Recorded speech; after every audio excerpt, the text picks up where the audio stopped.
Mi padre olvidó mi cumpleaños otra vez, pero esta vez usé mis ahorros para comprar una casa junto al lago. Publiqué una foto con el texto: regalo de cumpleaños, autorregalo. Su reacción, inmediata, reveladora. La mañana de mi cumpleaños número 32, mientras el agua del lago reflejaba la luz dorada del amanecer, tomé mi celular con manos que ya no temblaban. La foto era perfecta. Yo, sentada en el muelle de madera recién barnizada, una taza de café humeante entre mis dedos, el horizonte infinito detrás de mí, como promesa cumplida. Las montañas se dibujaban suaves contra el cielo limpio.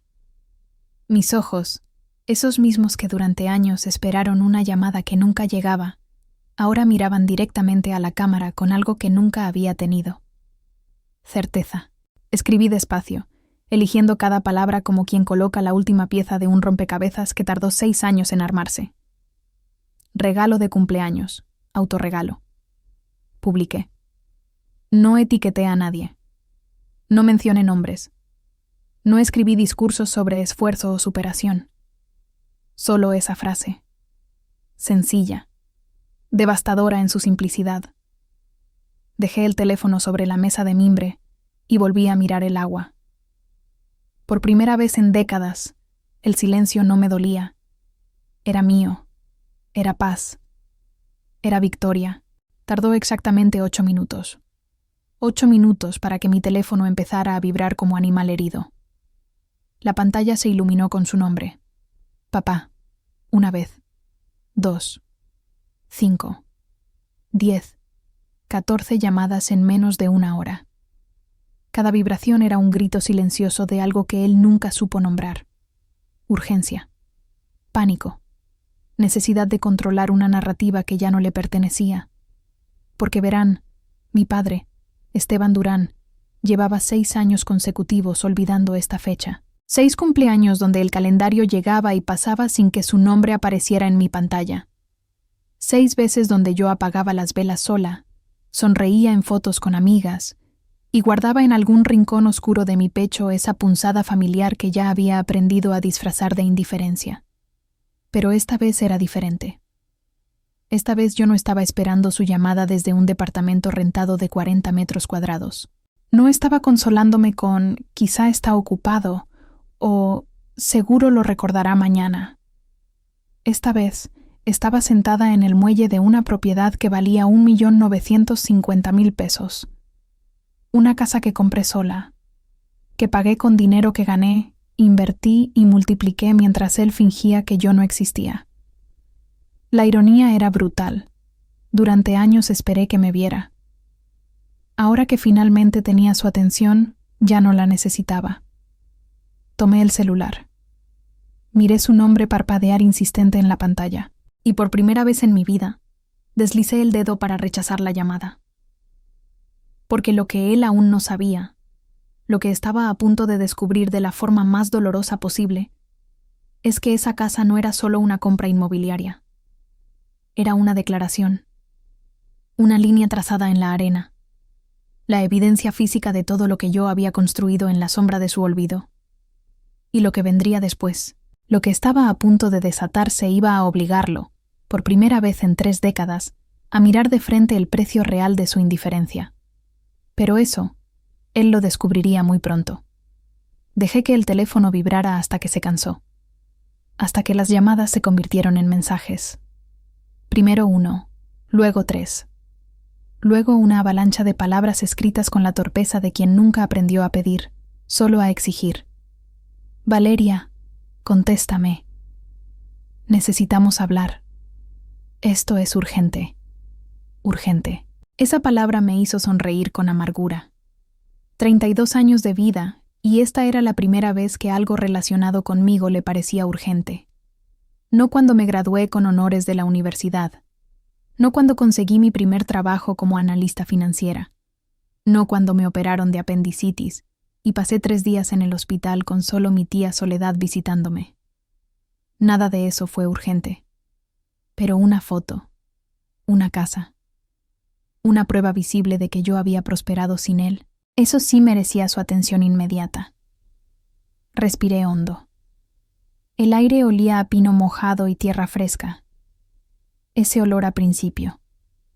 A territorio conquistado. Porque verán, lo que mi padre no alcanzaba a comprender desde su sala de estar decorada por Lorena, su segunda esposa, era que esa casa representaba mucho más que metros cuadrados y escrituras notariadas. Era la materialización de una promesa que me hice a mí misma 6 años atrás, la noche de mi cumpleaños 26, cuando finalmente entendí que esperar su amor era como esperar que lloviera hacia arriba. Esa propiedad junto al lago era mi venganza silenciosa. No la clase de venganza que grita o destroza. No. Era la clase de venganza que construye, que invierte, que ahorra cada peso con disciplina militar mientras otros gastan en apariencias. La clase de venganza que te convierte en todo lo que ellos juraron que nunca serías. Y ahora, sentada en mi muelle privado, con el sol calentando mi rostro y mi celular explotando en notificaciones, me di cuenta de algo. Lo que venía no era solo una conversación incómoda. No era solo un padre sorprendido por el éxito de su hija. Lo que se aproximaba era una detonación, porque mi padre iba a tener que enfrentar preguntas que llevaba décadas evadiendo. ¿Por qué nunca creyó en mí? ¿Por qué mi cumpleaños se volvió invisible el mismo día que Mateo, su hijo con Lorena, nació? ¿Por qué cada logro mío fue recibido con un «qué bien, mija», distraído, mientras cada paso de Mateo se celebraba como si hubiera descubierto la cura del cáncer?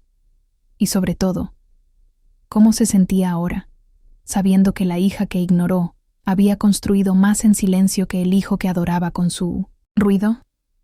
Miré mi reflejo en la pantalla oscura del celular. Los ojos de mi madre me devolvieron la mirada. Ella murió cuando yo tenía 12 años, y durante 20 años me pregunté si él habría sido diferente si ella siguiera viva. Si yo habría sido suficiente. Ahora ya no me lo preguntaba. Ahora tenía la respuesta frente a mí. Yo siempre fui suficiente. Él simplemente eligió no verlo. Y esa casa junto al lago era la prueba irrefutable. Me llamo Valeria Durán Salazar. Tengo 32 años, un título en finanzas, 2 certificaciones internacionales en análisis de inversiones y una capacidad casi sobrenatural para hacer que los números bailen a mi favor. Trabajo como analista financiera senior en una consultora mediana, pero mi verdadero oficio lo aprendí sola. Convertir el dolor en capital. Suena frío, lo sé. Pero cuando pasas una década de tu vida aprendiendo que el amor no se mendiga, que la presencia no se ruega y que el valor propio no depende de que alguien más lo reconozca, desarrollas cierta dureza. No la clase de dureza que te hace cruel, la clase que te mantiene viva. Mi madre, Alejandra, murió de cáncer cuando yo tenía 12 años. Fue rápido y brutal. 6 meses desde el diagnóstico hasta el funeral.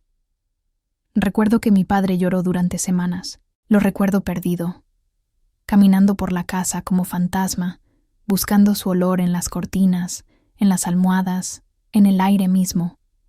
Durante 2 años fuimos solo él y yo. Cenábamos en silencio. Él trabajaba hasta tarde. Yo aprendí a cocinar viendo tutoriales en internet.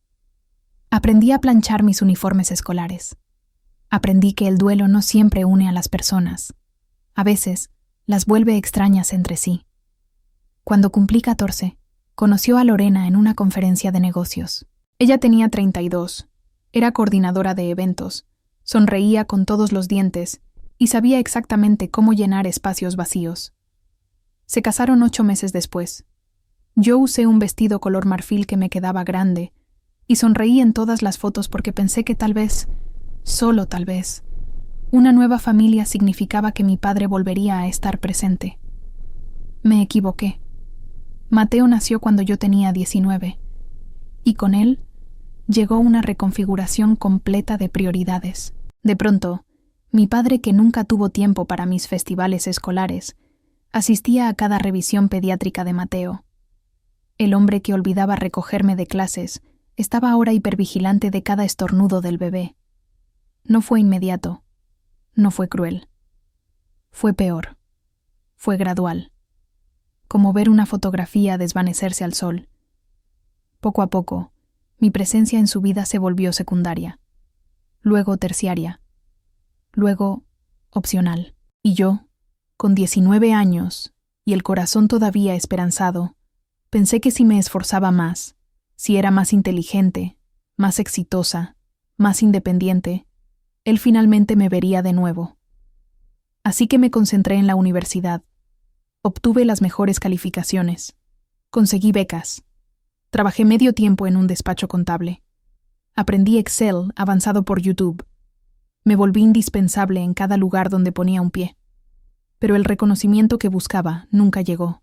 Cada logro mío era recibido con un «Felicidades, mija», dicho con la misma energía con la que se felicita a alguien por comprar leche. Mientras tanto, cuando Mateo aprendió a atarse las agujetas a los 7 años, mi padre organizó una comida familiar para celebrarlo. Ahí fue donde empecé a entender. El problema no era mi esfuerzo. El problema era que yo le recordaba a alguien que él había perdido. Y Mateo representaba un nuevo comienzo sin dolor. Yo era el pasado. Él era el futuro, y nadie construye monumentos al pasado. Mi tía Soledad llegó a mi vida como salvavidas justo cuando empezaba a hundirme. Ella era la hermana menor de mi madre, 11 años más joven, y durante años vivió en Monterrey construyendo su propia carrera como contadora pública. Cuando mamá murió, Soledad vino al funeral, pero mi padre apenas le dirigió la palabra. Creo que ella también le recordaba demasiado a lo que había perdido. Pero Soledad no era de las que se rendían fácilmente. Empezó a llamarme cada semana. Al principio eran conversaciones cortas. ¿Cómo estás? ¿Necesitas algo? Yo respondía con monosílabos, porque a los 14 años no sabía cómo pedir ayuda, sin sentir que estaba traicionando a mi padre. Cuando cumplí 20, Soledad se mudó de regreso a la ciudad. Nunca me dijo que fue por mí, pero yo lo supe. Lo supe porque empezó a invitarme a desayunar cada domingo, porque apareció en mi graduación universitaria con un ramo de flores tan grande que apenas cabía en sus brazos, mientras mi padre llegó 20 minutos tarde con Lorena y Mateo, y se fueron antes de la ceremonia completa porque el niño estaba cansado. Fue Soledad quien notó que algo en mí se estaba rompiendo. Una tarde, después de mi cumpleaños 23, otro que mi padre olvidó, me llevó a su departamento. Preparó café cargado, el que mi madre hacía, y me dijo algo que cambió mi vida. Valeria, cariño, necesitas entender algo. El amor que no se demuestra con presencia no es amor. Es costumbre disfrazada de obligación. Y tú no eres una obligación. Eres una mujer completa, brillante, capaz. Pero estás poniendo tu valor en manos de alguien que no sabe sostenerlo. Lloré durante 2 horas en su sofá. Y después, cuando pude respirar de nuevo, ella me preguntó, ¿tienes ahorros? Tenía exactamente 18,000 pesos. Propinas de trabajos, dinero de cumpleaños de otros familiares, regalos de Navidad. Perfecto, dijo ella. Vamos a convertir eso en tu libertad. Durante los siguientes 3 años, Soledad me enseñó todo lo que sabía sobre finanzas personales. Me mostró cómo hacer un presupuesto real, no esas fantasías que la gente escribe y nunca sigue. Me explicó sobre inversiones, sobre CETES, sobre fondos de inversión, sobre bienes raíces. Pero más importante que el conocimiento técnico, me dio algo que valía más que cualquier título universitario. Me enseñó a no esperar permiso de nadie para construir mi propia vida. Los hombres como tu padre, me dijo una vez mientras revisábamos estados de cuenta, están tan ocupados construyendo imperios visibles que no notan cuando alguien construye uno invisible justo bajo sus narices. Y cuando finalmente lo ven, ya es demasiado tarde para reclamar crédito.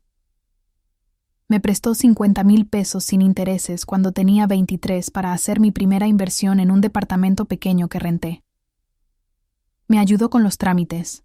Me enseñó a leer contratos. Me acompañó al banco cuando saqué mi primer crédito.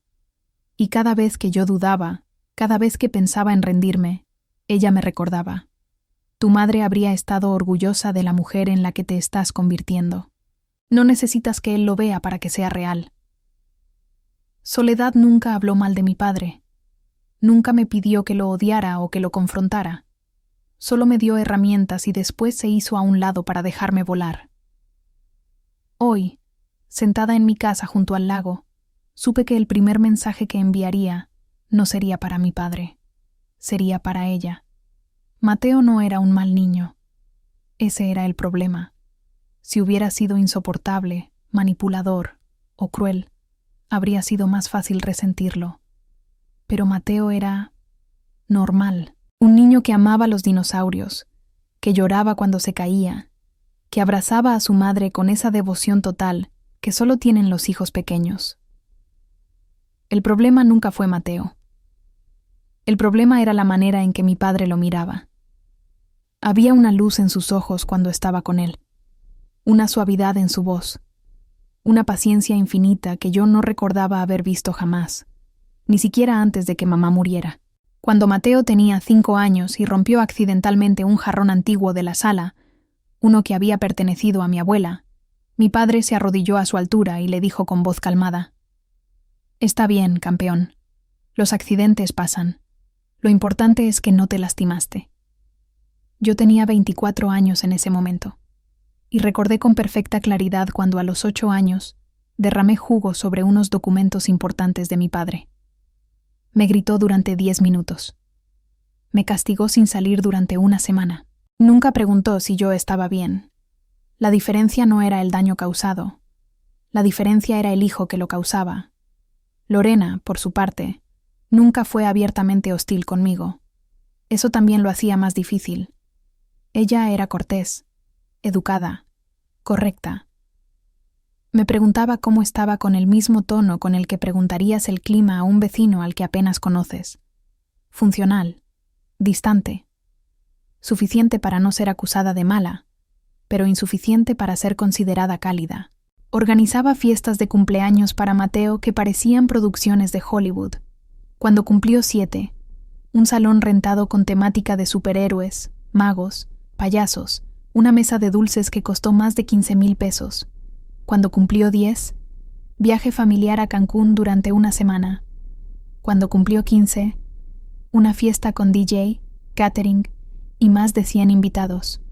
45,000 pesos en una sola noche. Mis cumpleaños, en contraste, se celebraban con un pastel comprado de último momento y una cena rápida donde mi padre revisaba su celular cada 5 minutos. Cuando Mateo necesitaba clases particulares de matemáticas, mi padre contrató al mejor tutor de la ciudad. 3,000 pesos por sesión, 2 veces por semana. Cuando yo necesité clases de inglés para prepararme para una certificación internacional que me ayudaría en mi carrera, mi padre me dijo: «Hay muchos videos gratis en internet, mija. Aprovecha esos». La Universidad de Mateo estaba decidida desde que tenía 12 años. Una privada de prestigio, 28,000 pesos mensuales. Mi padre ya tenía apartado un fondo educativo para él. Para mí, cuando llegó mi turno, me dijo: «Las becas existen por algo, Valeria. Tú eres inteligente, seguro consigues una». Y sí, conseguí becas. Trabajé medio tiempo, me pagué todo sola, pero el mensaje era claro. Mateo merecía ser apoyado. Yo merecía demostrar que podía sola. No era solo el dinero, era la atención. Mateo tenía partidos de fútbol cada sábado. Mi padre no se perdía ninguno. Llegaba con una camisa con el nombre de Mateo impreso. Gritaba desde las gradas, grababa videos, tomaba fotos. Yo tuve presentaciones de debate universitario, competencias académicas, ceremonias de premiación. Mi padre fue a 2 en 4 años, y en ambas llegó tarde. El día de mi cumpleaños 26, cuando organizó esa fiesta sorpresa de medio cumpleaños para Mateo, mientras yo esperaba sola en mi departamento, algo dentro de mí finalmente se quebró de la manera correcta. No fue un quiebre que me destruyó, fue un quiebre que me liberó, porque entendí, con una claridad brutal, que yo podía ser perfecta y nunca sería suficiente. No porque fuera defectuosa, sino porque en la ecuación familiar que mi padre y Lorena habían creado, yo simplemente no era una variable que importara. Esa noche tomé una decisión. Si iba a ser invisible, que fuera mientras construía un imperio que eventualmente sería imposible de ignorar. Era martes, 26 de abril. El día había amanecido gris, con esa llovizna fina que moja sin hacer ruido. Yo llevaba 3 semanas emocionada. Acababa de recibir mi primer ascenso significativo en la consultora, de asistente de análisis a analista junior. No era la cima del mundo, pero era mío. Lo había ganado con noches sin dormir, con reportes perfectos, con una dedicación que mis jefes habían notado. Y más importante, había firmado mi primer contrato como consultora independiente. Un cliente pequeño, sí, pero era el inicio de algo que podría crecer. 3.500 pesos por proyecto. Parecía poco, pero para mí representaba autonomía. Representaba que alguien valoraba mi trabajo lo suficiente como para pagar por él. Quería celebrarlo. Renté vajilla bonita, platos blancos con borde dorado, copas de vino que parecían de cristal pero eran de vidrio templado. Compré ingredientes para hacer lasaña, la receta de mi madre que mi tía Soledad me había enseñado. Horneé un pastel de chocolate desde cero. Coloqué velas pequeñas por toda la sala de mi departamento de 55 metros cuadrados. Invité a 5 personas. Solo 5. Mi tía Soledad, mi mejor amiga de la universidad, Fernanda, mi compañero de trabajo, Roberto, mi vecina de arriba, la señora Carmina, que había sido amable conmigo desde que me mudé, y mi padre. 5 personas. Una cena sencilla. Nada elaborado. Solo quería que él estuviera presente en un momento importante de mi vida. Le mandé la invitación 2 semanas antes. Por WhatsApp. Llamada. Mensaje de texto. Papá, es mi cumpleaños y quiero celebrar algo importante contigo. ¿Podrías venir? Es el martes 26 a las 8 de la noche. Por favor, me respondió. Claro, mija, ahí estaré. El martes llegó. A las 7 de la tarde ya tenía todo listo. La mesa puesta, la comida caliente. El departamento olía a ajo rostizado y chocolate. Me había puesto un vestido color vino que había comprado específicamente para esta ocasión. Me maquillé, me peiné. Quería verme bien. Quería que él estuviera orgulloso. A las 8 llegaron todos. Todos excepto él. A las 8:30, llamé. Buzón de voz. A las 9, mensaje de WhatsApp. Sin responder. A las 9:30, Soledad me tomó de la mano y dijo: Vamos a cenar. La comida está deliciosa y no vamos a desperdiciarla. Cenamos. Reímos. Cantaron las mañanitas. Corté el pastel. Sonreí en las fotos, pero había una silla vacía que gritaba más fuerte que cualquier conversación. A las 11 de la noche finalmente me fui a dormir. Sin llamada. Sin mensaje. Sin explicación. 3 días después, el viernes, estaba revisando Instagram mientras tomaba café en la oficina. Y ahí estaba, una publicación de Lorena, fotos de una fiesta, globos azules y plateados, una mesa enorme de postres, un grupo de mariachis, niños corriendo por un jardín iluminado con luces de colores, y en el centro de todo, Mateo, sonriendo con una corona de plástico dorado. El caption decía: Medio cumpleaños de mi príncipe, 10.5 años del amor de mi vida. Su papá le organizó esta sorpresa porque no podemos esperar hasta octubre para celebrarlo. Te amamos, campeón. La fecha de la publicación. Martes 26 de abril. 8:47 p.m. La misma noche. La misma hora exacta en que yo estaba esperándolo. No lloré inmediatamente. El llanto vino después, cuando llegué a mi departamento y vi los platos sucios todavía en el fregadero, el pastel a medio comer en el refrigerador, la silla vacía todavía en su lugar. Lloré durante 2 horas, de esas lloradas feas, con mocos y sollozos que salen desde un lugar del pecho que no sabías que existía. Y después, cuando ya no me quedaron lágrimas, me senté en el piso de mi sala con la espalda contra la pared y tomé una decisión. Nunca más. Nunca más esperaría su reconocimiento. Nunca más mediría mi valor por su atención. Nunca más organizaría mi vida alrededor de la posibilidad de que él finalmente me viera. Si quería algo, lo construiría sola. Si quería ser exitosa, lo lograría por mí misma. Si quería una familia que me celebrara, la encontraría en otras personas. Y si algún día él decidía prestar atención, sería demasiado tarde, porque ya no necesitaría su validación. Esa noche, sentada en el piso frío de mi departamento, nació la Valeria que 6 años después compraría una casa junto al lago.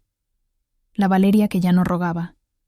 La Valeria que construía. El lunes siguiente a mi cumpleaños, llegué a la oficina con los ojos todavía hinchados, pero con una claridad mental que nunca había experimentado. Era como si alguien hubiera limpiado un vidrio empañado. De pronto podía ver con una nitidez brutal. Había desperdiciado años de energía emocional, esperando migajas de un hombre que había decidido que yo no era prioridad. Se acabó. Durante mi hora de comida, en lugar de ir a la fonda de siempre, me quedé en mi escritorio y abrí una hoja de Excel. No una hoja cualquiera, una hoja de guerra. Plan de independencia total, la titulé. Sonaba dramático, pero así me sentía. Columna 1. Ingresos actuales. Salario base. 14.200 pesos al mes después de impuestos. Proyecto freelance nuevo. 3.500 mensuales. Total. 17.700 pesos. Columna 2. Gastos fijos. Renta. 4.500. Servicios. 900. Despensa. 2.000. Transporte. 800. Total. 8.200 pesos. Columna 3. Lo que quedaba. 9.500 pesos. Columna 4. Meta. Comprar una propiedad en 5 años. Algo pequeño. Un departamento. Algo que fuera mío. Las matemáticas eran claras. Necesitaba al menos 300.000 pesos de enganche para algo decente. Eso significaba ahorrar 5.000 pesos al mes durante 5 años. Posible, pero ajustado. A menos que aumentara mis ingresos. A menos que aprendiera a hacer que mi dinero trabajara para mí en lugar de solo guardarlo. Esa tarde, después del trabajo, fui directamente a casa de mi tía Soledad. Toqué su puerta a las 7 de la noche sin avisar. Cuando abrió y vio mi cara, no preguntó nada. Solo me abrazó y me dejó pasar. Necesito que me enseñes todo lo que sabes sobre inversiones, le dije. Todo. No me importa si toma años. Necesito aprender. Ella sonrió. Era una sonrisa triste pero orgullosa. Pensé que nunca lo pedirías. Durante los siguientes 6 meses, mi vida se convirtió en una ecuación perfecta. Trabajar, aprender, ahorrar. Cada peso que ganaba lo dividía en 3 categorías: supervivencia, inversión, emergencias.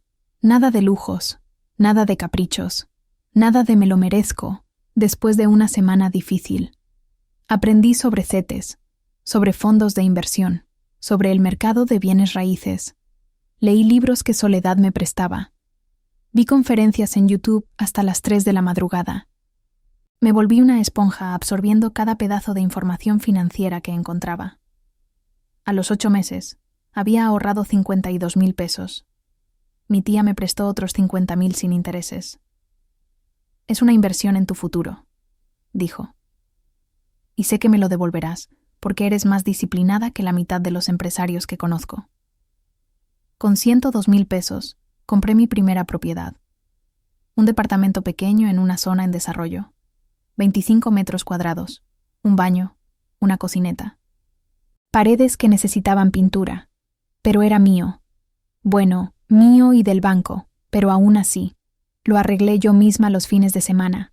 Pinté paredes, cambié la regadera, instalé repisas, invertí otros 15.000 en dejarlo presentable, y después lo renté por 5.200 pesos mensuales. El primer mes que recibí ese depósito, lloré, pero esta vez de orgullo, porque esos 5.200 pesos no eran solo dinero, eran la confirmación de que podía crear valor de la nada, de que podía convertir sacrificio en capital, de que no necesitaba que nadie me salvara porque yo podía salvarme sola. Durante los siguientes 5 años, repetí el proceso. Trabajé en mi empleo de tiempo completo. Tomé proyectos freelance. Ahorré cada peso extra. Reinvertí cada ganancia. Compré un segundo departamento. Después un tercero pequeño. Los renté. Pagué deudas. Volví a invertir. Dejé de ir a fiestas familiares donde tenía que sonreír, mientras veía a mi padre celebrar cada logro de Mateo. Dejé de contestar llamadas navideñas obligatorias que se sentían más a protocolo que a afecto. Dejé de publicar mis éxitos en redes sociales donde él pudiera verlos. Construí en silencio, en la sombra, como quien prepara una tormenta que nadie ve venir hasta que ya está encima. Mi padre nunca preguntó cómo estaba, nunca notó que había dejado de necesitar sus consejos, no porque los hubiera superado, sino porque nunca los recibí. Nunca se dio cuenta de que su hija invisible estaba construyendo un patrimonio más sólido que muchas personas logran en toda su vida. Y yo no se lo dije. Porque la mejor venganza no es gritar, mírame. Es construir algo tan grande que eventualmente no tengan más opción que mirarte. Y cuando ese día llegara, sería en mis términos, no en los suyos. El anuncio apareció un martes por la mañana mientras revisaba portales inmobiliarios durante mi descanso del café. Casa junto al lago. 3 recámaras, 2 baños, muelle privado. Necesita remodelación menor.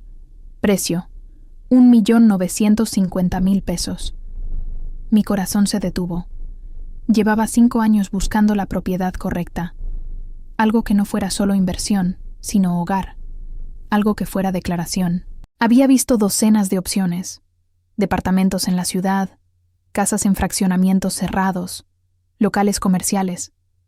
Pero nada se sentía como esto. Cliqué en las fotos. La casa era de una sola planta, estructura de madera y piedra, ventanas amplias que daban directo al agua. El muelle estaba viejo pero sólido. El jardín necesitaba trabajo. La cocina era antigua pero funcional. No era perfecta. Era perfecta para mí.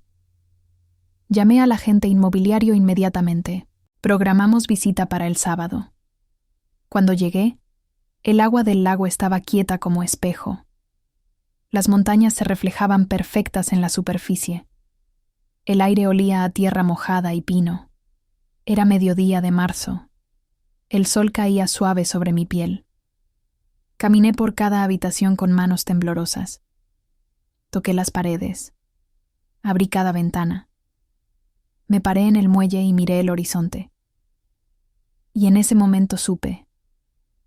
Esta era la casa donde finalmente dejaría de correr. Donde plantaría raíces que nadie podría arrancar. ¿Cuánto del precio está negociable?, pregunté a la gente. La dueña está vendiendo por urgencia familiar. Acepta ofertas serias.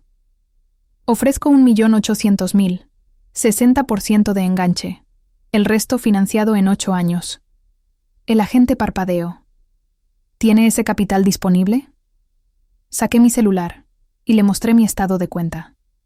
847.000 pesos en ahorros líquidos, otros 230.000 en inversiones que podía liquidar en una semana, más la aprobación previa de crédito hipotecario que había gestionado el mes anterior.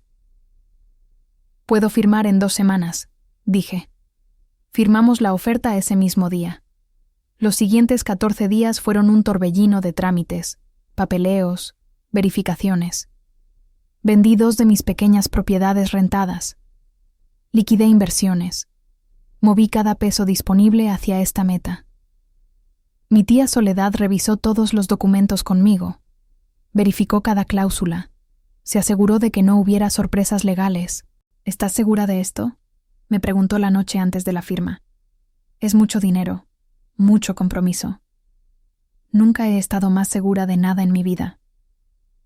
El día de la firma, 24 de abril, un día antes de mi cumpleaños 32, me vestí con un traje sastre color gris Oxford. Me recogí el cabello. Me maquillé con cuidado. Quería verme como la mujer en la que me había convertido.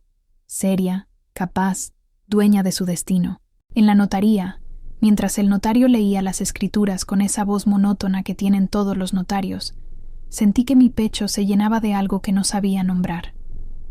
No era solo orgullo, era reivindicación, era prueba, era una respuesta a cada vez que alguien me había subestimado.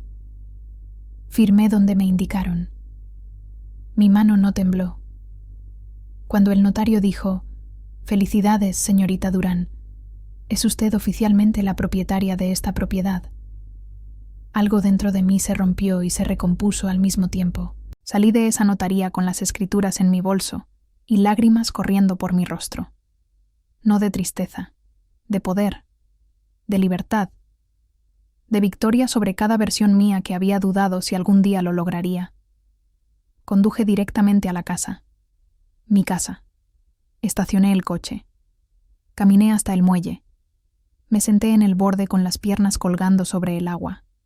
Y por primera vez en décadas, me permití sentir que había llegado a casa.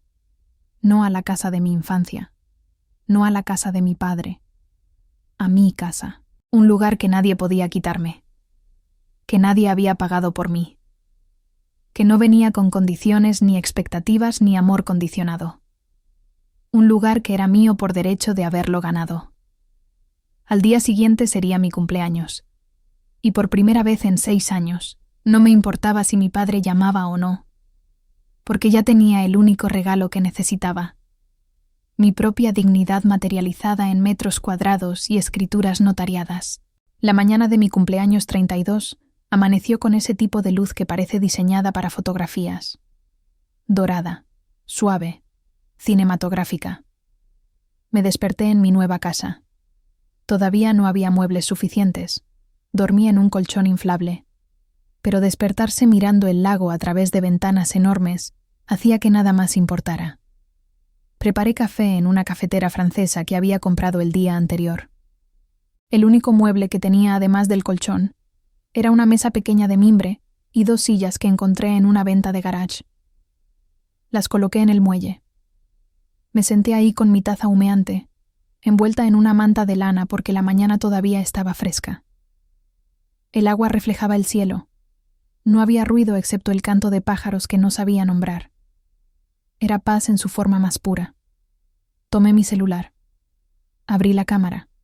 Configuré el temporizador. Coloqué el teléfono en un pequeño tripié improvisado con piedras y madera. 10 segundos. Volví a mi silla. Tomé la taza con ambas manos. Miré a la cámara con la expresión exacta que quería mostrar. Calma. Certeza. Triunfo silencioso. Clic. Revisé la foto. Era perfecta. Yo en primer plano, el lago detrás, las montañas al fondo, luz perfecta, composición equilibrada. Parecía portada de revista. Parecía anuncio de vida nueva. Parecía exactamente lo que era. Una declaración. Abrí Instagram. Subí la foto y escribí lo único que necesitaba decir. Regalo de cumpleaños. Autorregalo. 3 palabras. 26 caracteres. Una bomba. No etiqueté ubicación. No mencioné precio. No escribí hashtags motivacionales. No necesitaba explicar nada. La imagen hablaba por sí misma. Yo había llegado a donde quise llegar sin pedir permiso a nadie. Publiqué a las 9:03 de la mañana. Dejé el teléfono en la mesa y volví a mirar el lago. Este día era mío. No iba a pasarlo pegada a una pantalla esperando reacciones.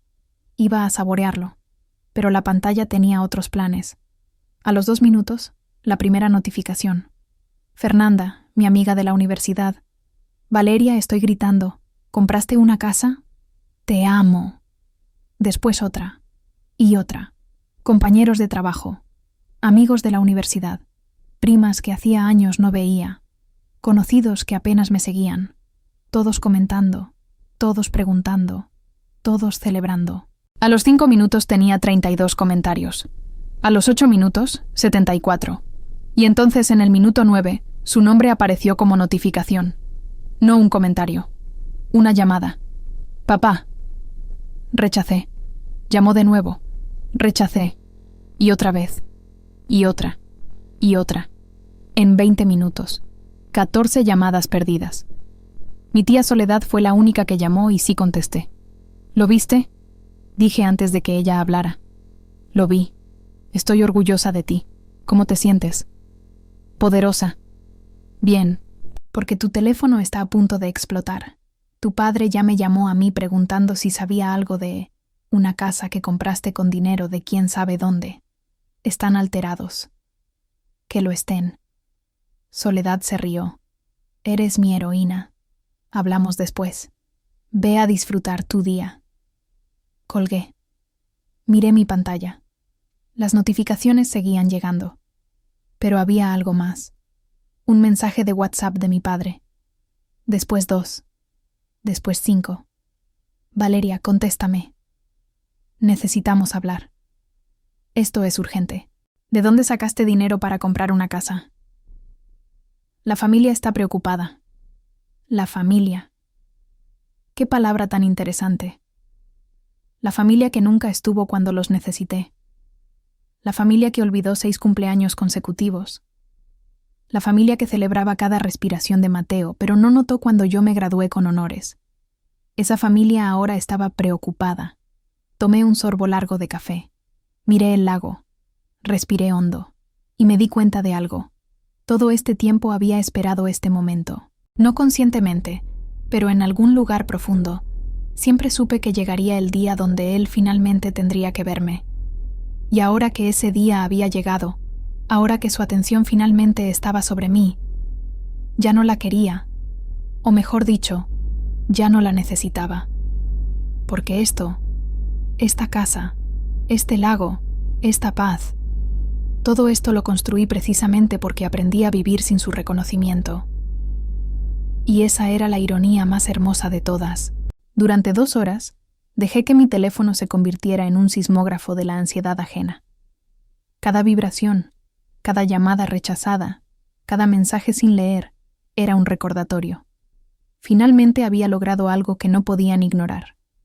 No era solo que hubiera comprado una casa.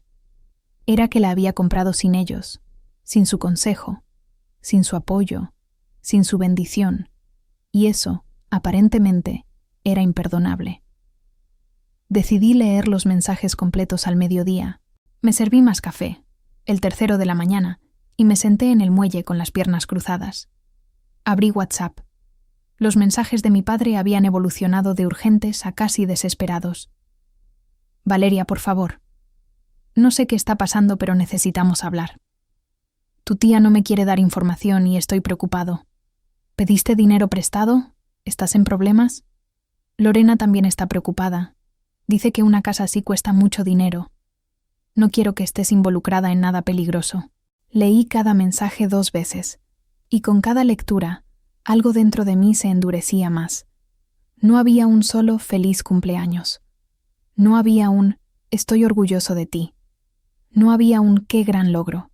Solo preocupación, solo sospecha. Solo la implicación tácita de que yo, su hija, no podía haber logrado esto por medios legítimos, como si la única explicación posible para mi éxito fuera algún tipo de trampa, préstamo turbio o, y esto era lo que más me dolía, ayuda de algún hombre. Escribí mi respuesta con dedos que no temblaron.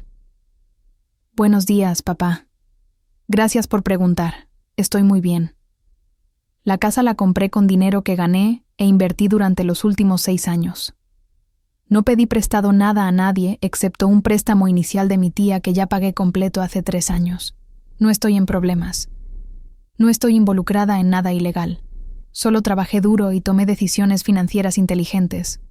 Y sí, hoy es mi cumpleaños. Envié. No puse signos de exclamación. No puse emojis. No dulcifiqué nada. Que cada palabra cayera con el peso exacto que necesitaba. Su respuesta llegó en menos de 1 minuto. Necesitamos vernos. Hoy. Esto no se habla por mensaje. ¿Por qué no? Respondí. Durante 6 años no hablamos en mis cumpleaños ni por mensaje ni en persona. ¿Qué cambió? Vi los 3 puntos aparecer y desaparecer. Aparecer y desaparecer. Estaba escribiendo, borrando, reescribiendo.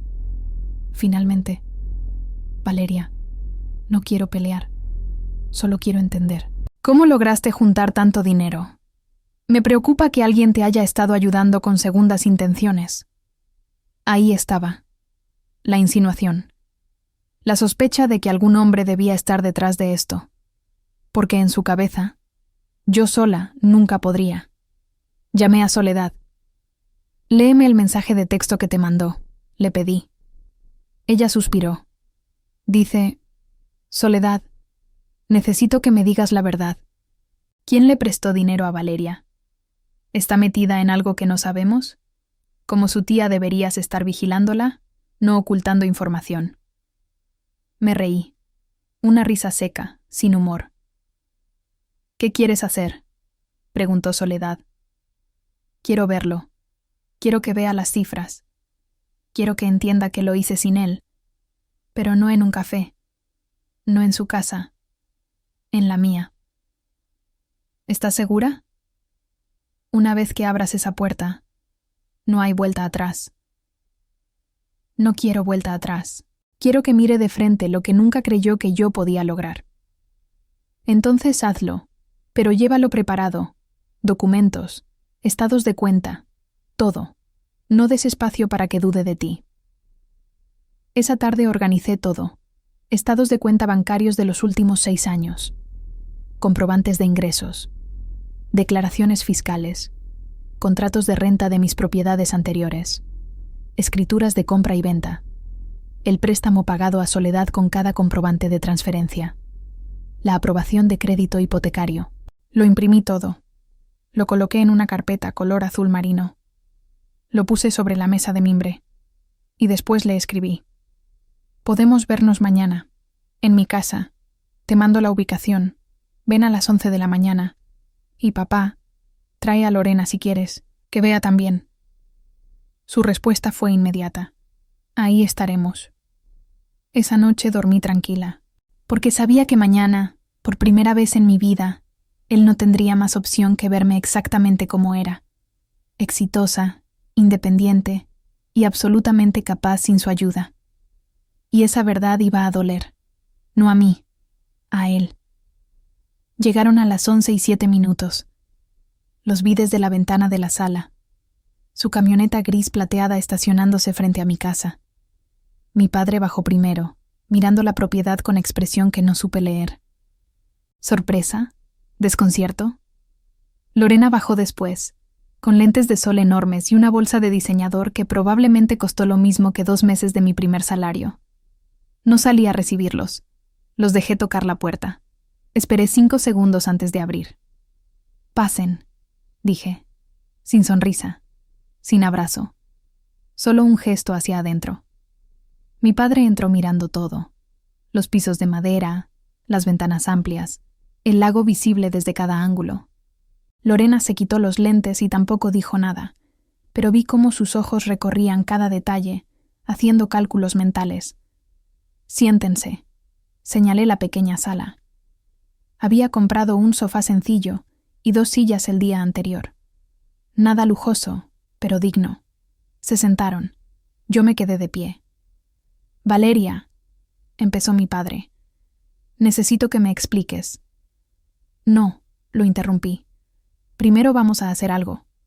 Vamos a reconocer que hoy hace 2 días fue mi cumpleaños número 32 y que tú no llamaste.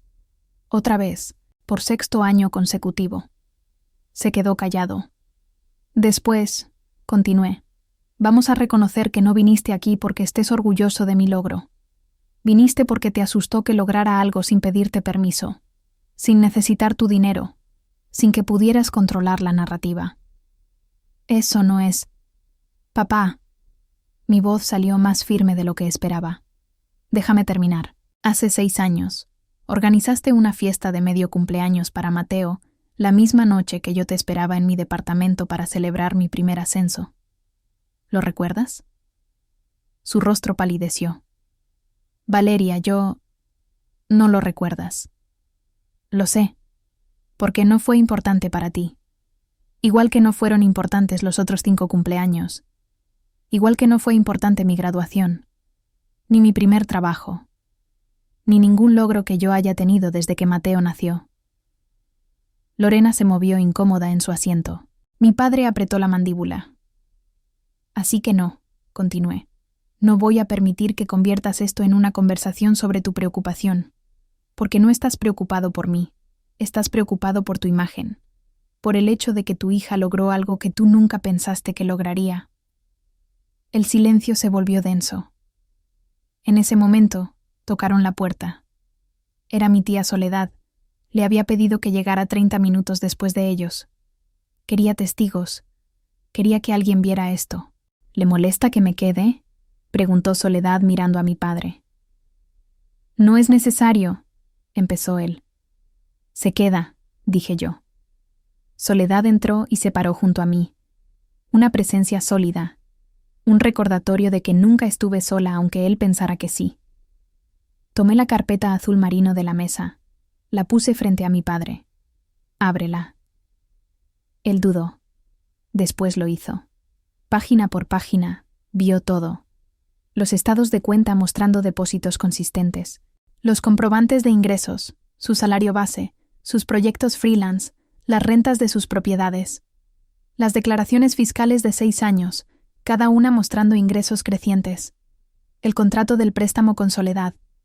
Los comprobantes de pago mostrando que había liquidado cada peso. Esto es, empezó. Legal. Legítimo.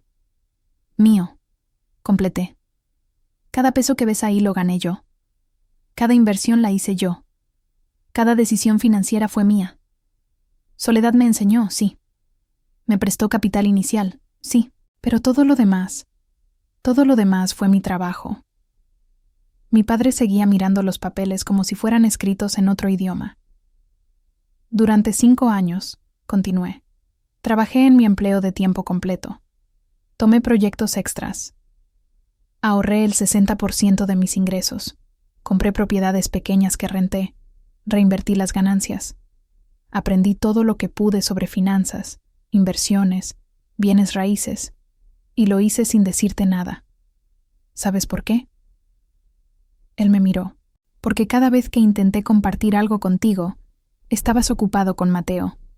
Cada vez que logré algo, tu respuesta era un «qué bien», mija distraído. Así que dejé de compartir. Construí en silencio. Y ahora tengo más patrimonio que muchas personas logran en toda su vida. Lorena finalmente habló.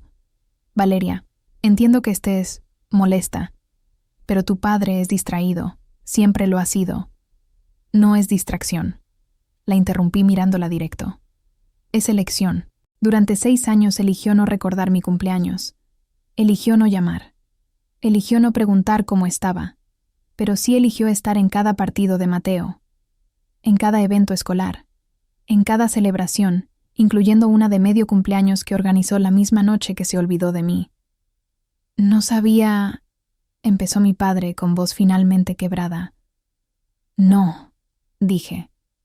No sabías porque no preguntaste, porque asumiste que yo siempre estaría ahí, esperándote, necesitándote. Y cuando finalmente hice algo que no pudiste ignorar, tu primera reacción no fue orgullo, fue sospecha.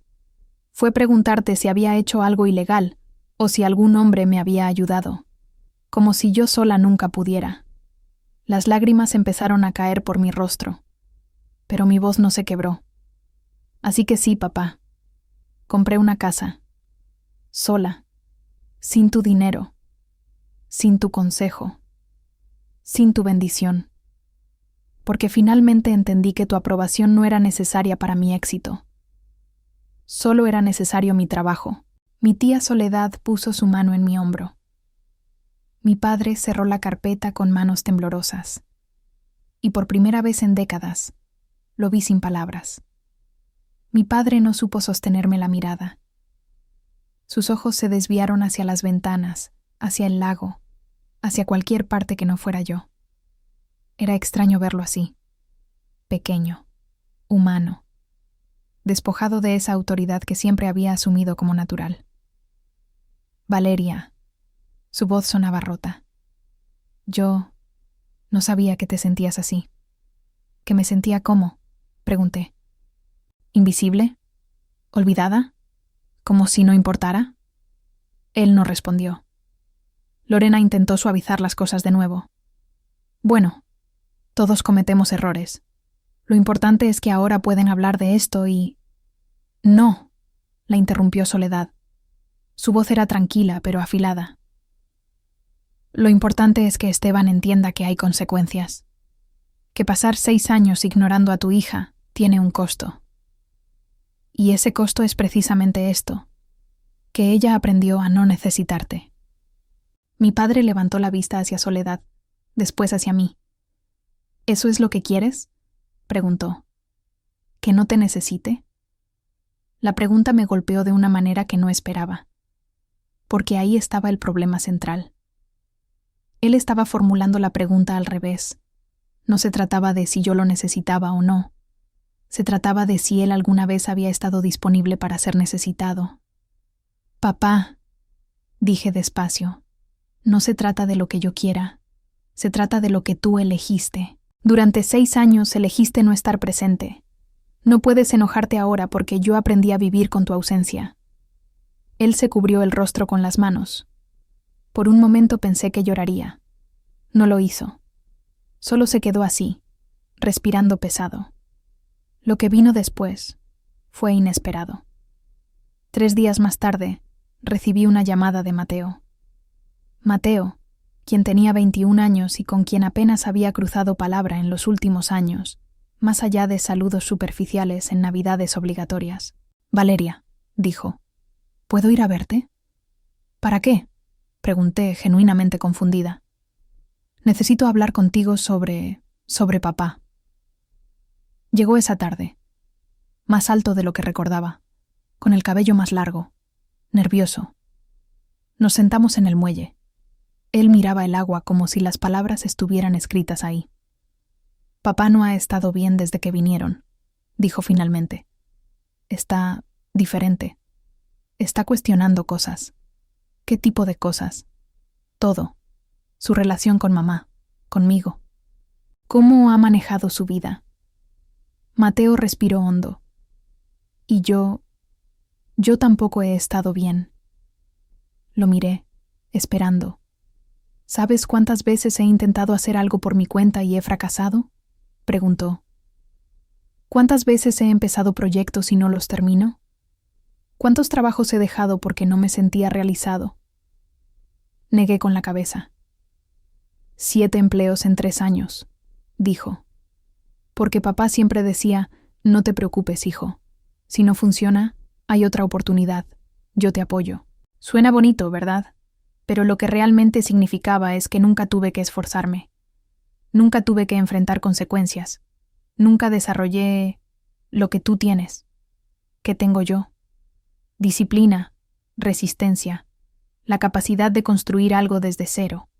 Su voz se quebró. Tengo 21 años y no sé hacer nada realmente valioso. Todo me lo han dado. Y ahora que veo lo que tú lograste, me doy cuenta de que papá te preparó mejor para la vida al ignorarte que a mí, al sobreprotegerme. El silencio que siguió fue pesado. No te estoy pidiendo que lo perdones, continuó Mateo. Te estoy diciendo que tenías razón, y que él lo sabe, y que por primera vez en su vida está enfrentando el hecho de que falló. No solo contigo, también conmigo, porque me convirtió en alguien dependiente en lugar de alguien fuerte. Miré al chico, ya no tan chico, sentado junto a mí, y vi en sus ojos algo que nunca esperé ver. Envidia. No la clase mala de envidia. La clase que nace del reconocimiento de que alguien más tiene algo que tú necesitas y no sabes cómo conseguir. ¿Qué vas a hacer?, pregunté. No sé. Quizá empezar de nuevo, sin su dinero, sin su red de contactos, como tú. Me miró. ¿Crees que sea muy tarde? Nunca es tarde, dije, y lo decía en serio. Mateo se fue esa tarde con una expresión diferente, como si algo en él hubiera cambiado, y yo me di cuenta de que la justicia más poética no era que mi padre sufriera, era que finalmente viera, realmente viera, el costo de sus elecciones. No solo en mí, sino en el hijo que creyó que estaba protegiendo al darle todo sin esfuerzo.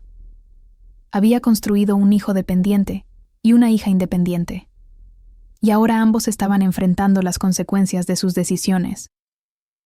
La diferencia era que yo había aprendido a volar. Mateo apenas estaba descubriendo que nunca le enseñaron cómo. Han pasado 4 meses desde aquella mañana donde publiqué una foto y desencadené un terremoto familiar. El lago sigue siendo igual de hermoso cada amanecer. Mi café sigue sabiendo mejor en el muelle que en cualquier cafetería cara de la ciudad. Mi padre me llama ahora cada semana, los martes a las 7 de la noche, como si hubiera programado una alarma. Siempre pregunta cómo estoy. Siempre intenta hablar de cosas superficiales. El clima, el trabajo, el tráfico. Siempre hay un silencio incómodo donde ambos sabemos que está tratando de reconstruir algo que se rompió hace años. Yo respondo cuando quiero. A veces contesto. A veces dejo que vaya al buzón. No por crueldad, sino porque finalmente entendí que mi disponibilidad no tiene que ser automática, que puedo decidir cuándo y cómo tengo espacio emocional para él.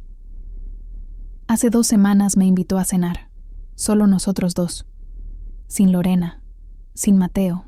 Solo él y yo en un restaurante tranquilo donde la música era lo suficientemente baja para que pudiéramos hablar. «Quiero que sepas», dijo a mitad de la cena, mirando su plato más que a mí, «que he estado yendo a terapia». Lo miré sorprendida.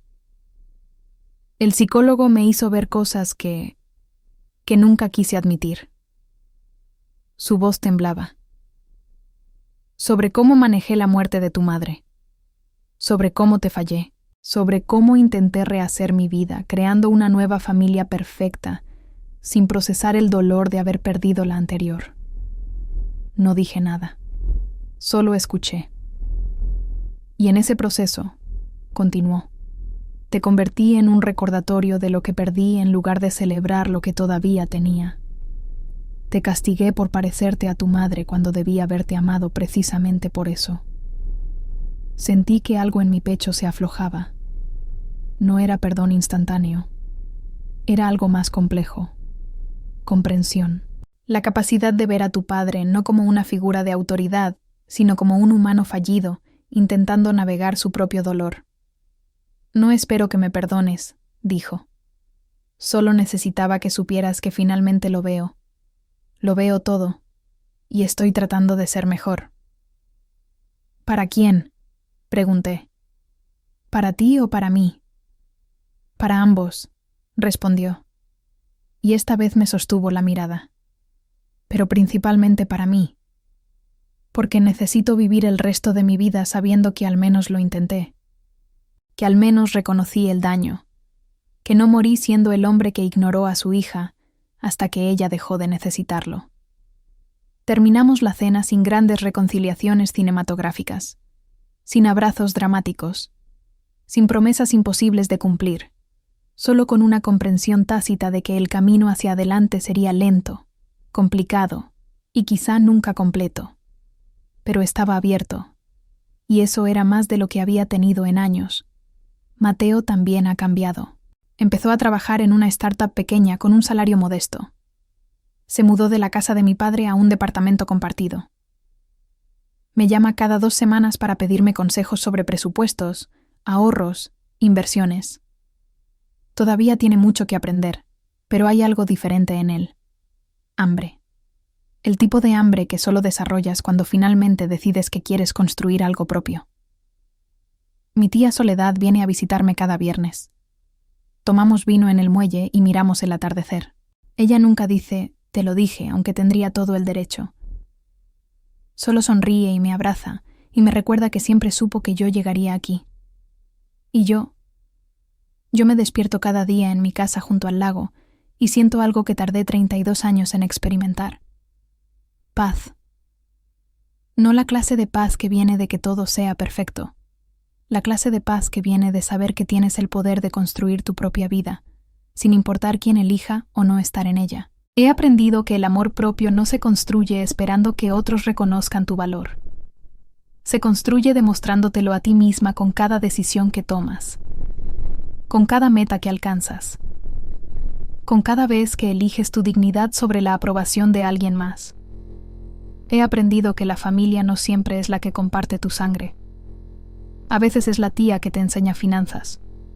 la amiga que celebra tus logros, el vecino que te ayuda sin esperar nada a cambio. La familia es quien aparece y quien se queda. He aprendido que el perdón no significa olvidar. Significa decidir que el peso del rencor es más pesado que la liberación de soltar. Pero también he aprendido que perdonar no significa volver a lo mismo. Puedes perdonar y aún así establecer límites. Puedes perdonar y aún así proteger tu paz. Y sobre todo, he aprendido que la mejor venganza nunca es la destrucción del otro. Es la construcción de ti misma. Es convertirte en todo lo que dijeron que no podías ser. Es pararte frente al espejo y reconocer a la mujer que te devuelve la mirada. Fuerte, capaz, inquebrantable. Hoy tengo 32 años. Tengo una casa junto al lago. Tengo un patrimonio que construí desde cero. Tengo la dignidad de saber que no necesité que nadie me salvara, porque aprendí a salvarme sola.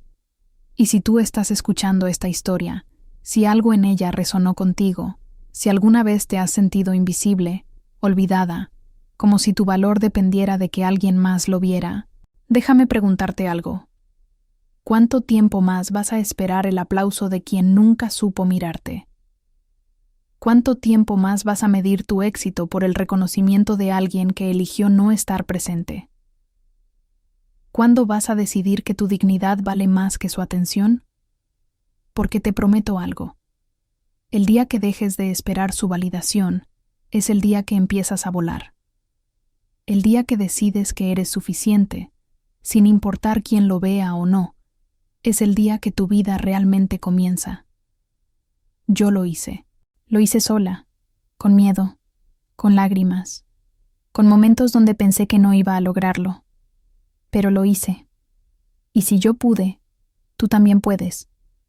Donde quiera que estés escuchando esto, en tu coche camino al trabajo, en tu cuarto a medianoche, en la cocina mientras lavas platos, quiero que sepas, eres más fuerte de lo que crees.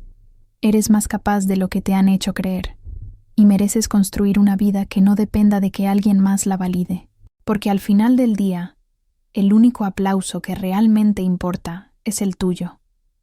El único reconocimiento que cambia tu vida es el que te das a ti misma, y la única aprobación que necesitas es la que ves cada mañana en el espejo. Yo encontré la mía junto a un lago. Tú encontrarás la tuya en el lugar que construyas con tus propias manos. Y cuando lo hagas, cuando finalmente llegues a ese lugar donde tu paz no depende de nadie más, ahí, justo ahí, es donde comienza tu verdadera vida. Fin.